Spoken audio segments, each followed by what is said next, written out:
Generalmente trato de ser una buena persona, pero no creo en el Dios cristiano. ¿Crees que voy a ir al infierno? ¿Qué quieres decir con ser una buena persona? Tratar de tratar a otras personas decentemente. ¿Y qué quieres decir con decente? Según los estándares de nuestra sociedad, de una manera que, ya sabes, con suerte reaccionen bien conmigo y me traten bien. Está bien, pero ya sabes, la sociedad a veces tiene estándares que no son buenos, como nosotros. Eso es cierto. Entonces, ¿es el propósito de la vida ser bueno? No tengo idea de cuál es el propósito de la vida. Bueno, entonces, ¿cómo puedo responder a la pregunta? Bueno, mi pregunta es, ¿crees que voy al infierno? No es en lo que tengo que pensar. Bueno, no creo que Dios vaya a forzar a nadie al cielo en contra de su voluntad.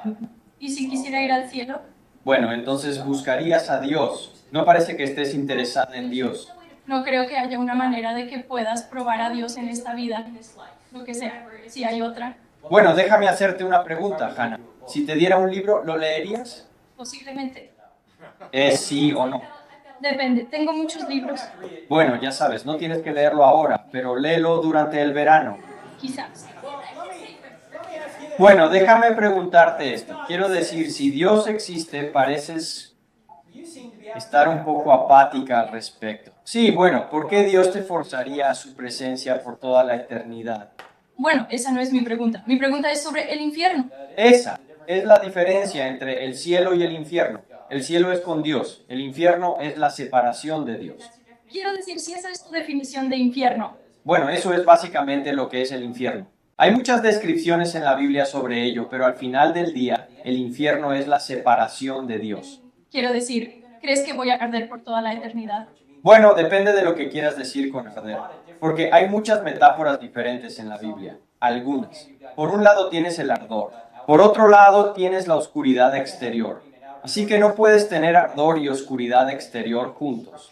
Son metáforas destinadas a comunicar destrucción, destinadas a comunicar estar apartado de Dios. ¿Fue la resurrección de Jesús una metáfora? No, no lo creo, porque de lo contrario mucha gente murió por una metáfora.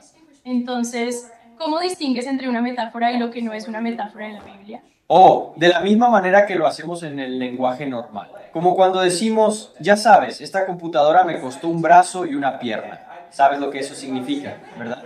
A menos que alguien te haya quitado un brazo y una pierna. Sí, si fuera amputado, pero no lo somos. Generalmente entendemos la mayoría de las veces cuando se usan metáforas y cuando algo es literal. Así que no creo que el infierno sea un lugar agradable para ir. Pero incluso Christopher Hitchens dice que el cielo sería un infierno para él. Él no quiere a Dios ahora, así que no va a querer a Dios en la eternidad.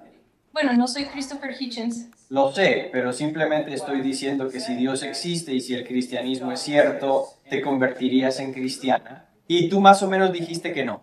Bueno, depende si es en esta vida o es en la, teóricamente, otra vida. Porque no creo que puedas probar nada sobre si el cristianismo o si hay vida después de la muerte en esta vida. Así que no hay. Quiero decir, ¿por qué dices eso? ¿Por qué? ¿Por qué tú? ¿Y qué quieres decir con prueba? Más allá de una duda razonable, Está bien, bien, creo que eso es cierto. Más allá de una duda razonable. ¿Y por qué no podríamos probar más allá de una duda razonable que Jesús resucitó de entre los muertos? porque todos los testimonios sobre ello fueron escritos cientos de años después. Hay mucho que decir. Yo fui testigo de algo, pero hace mucho tiempo. Quiero decir, no importa cuán antiguo sea el testimonio, si es un testimonio ocular y puedes reconstruir el original, podría haber sucedido ayer. Bueno, ¿qué hay de Heródoto? ¿Qué tiene que ver eso con Jesús? Todo lo que él, quiero decir, ya sabes, él escribió historias incluso antes. Espera un segundo. Pareces estar diciendo que no puedes probar que Jesús resucitó de entre los muertos. Al mismo tiempo estás diciendo que puedes probar que no lo hizo. No, bueno, sí, porque nadie más en la historia de la existencia humana ha resucitado de entre los muertos. Parece muy improbable que una persona en una situación específica lo haya hecho. Lo único que tenemos para probarlo es el testimonio ocular de 100 años después. Esa es exactamente la razón por la que la resurrección es un milagro tan asombroso. Porque si las resurrecciones ocurrieran todo el tiempo, no veríamos la resurrección de Cristo como algo inusual. ¿Qué pasa con todos los otros milagros que fueron? Tal vez algunos de ellos son verdaderos, tal vez algunos de ellos no lo son. Sabes, eso es correcto, tienes que evaluarlos caso por caso. Y déjame decirte que estás en error fáctico sobre cuándo se escribieron los documentos. ¿Cuándo se escribieron? Bueno, como verás, mañana por la noche fueron. No voy a ver mañana por la noche. Está bien, bueno, no puedo pasar por toda la presentación de mañana por la noche esta noche, lo siento.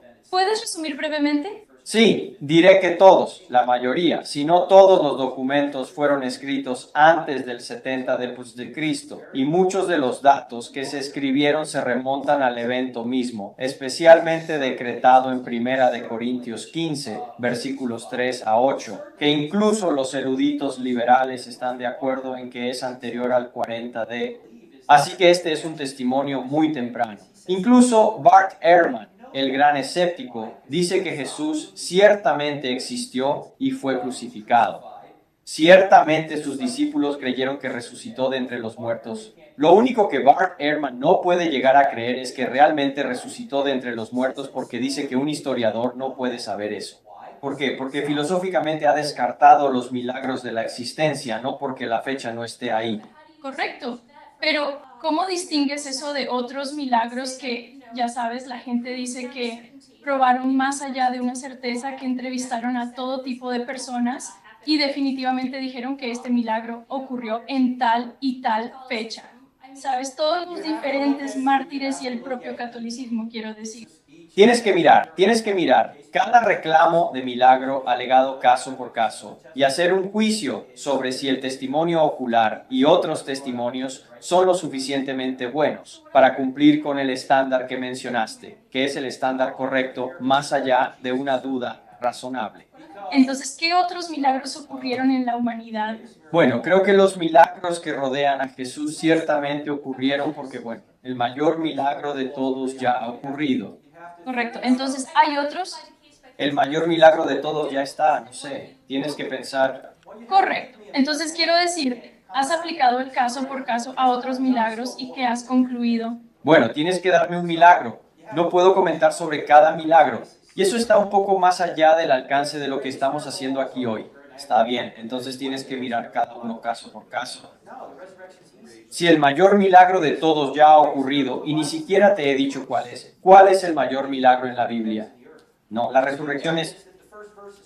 El mayor milagro en la Biblia es el primer versículo. Al principio, Dios creó los cielos y la tierra. Acabamos de dar evidencia de que el primer versículo es verdadero. Si este versículo es verdadero, ¿son posibles al menos los otros versículos del libro? Claro.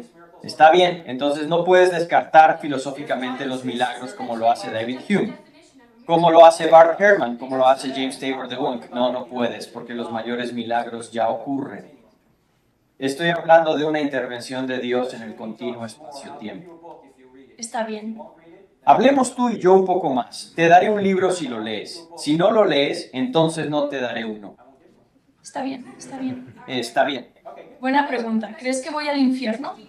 Y si no te arrodillas ante un creador para obtener el regalo gratuito de la salvación eterna, Dios no te forzará a su presencia en contra de tu voluntad. Te ama demasiado para eso.